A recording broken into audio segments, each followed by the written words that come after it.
Kuna watu bado mnaendelea kudanganyana. Kuna watu ambao mnaendelea kudanganya wanaume wenzenu huko mtaani. Unamwambia kwamba mwenzio ukifanya punyeto huwezi kupata madhara yoyote. Mbona mimi nafanya punyeto lakini napiga show vizuri. Wewe, alokuambia unapata madhara wakati huo ambapo unajichua ni nani? Unapojichua, maidi ukishapiga punyeto, madhara huwezi ukayapata wakati huo, ila cha moto utakuja kukiona baadaye. Wakati huo umeshaoa na pengine umeshapata hata watoto. Unaanza kujiuliza, hii shida kwa nini na shida hii na sina tatizo lolote la kiafya. Kumbuki wakati ya kipindi cha nyuma umepiga masturbation kama una akili nzuri. So, asikupumbaze huyo ambaye anakuambia mimi napiga punyeto na sipati madhara yoyote. Madhara ya punyeto huwezi ukayaona wakati huo unayafanya. Yanakuja kudhihirisha kwa baadaye.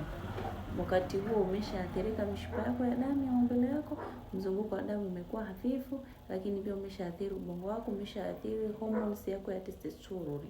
Ndipo madhara yako utakuja kuyaona vizuri na utakuja kupata fedheha, unajiuliza hii imetoka wapi. Kumbuka background yako. Kama umewahi kufanya masturbation, ni lazima hili utalipitia tu.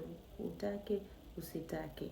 Hata kama bado hujapata madhara, wakati wako unakuja. So, usimshauri mwenzio afanye masturbation eti kisa wewe kwa wakati huo bado hujapata hayo madhara. Na wewe ambaye unashawishiwa kufanya masturbation kwa sababu haina madhara, ni unadanganywa.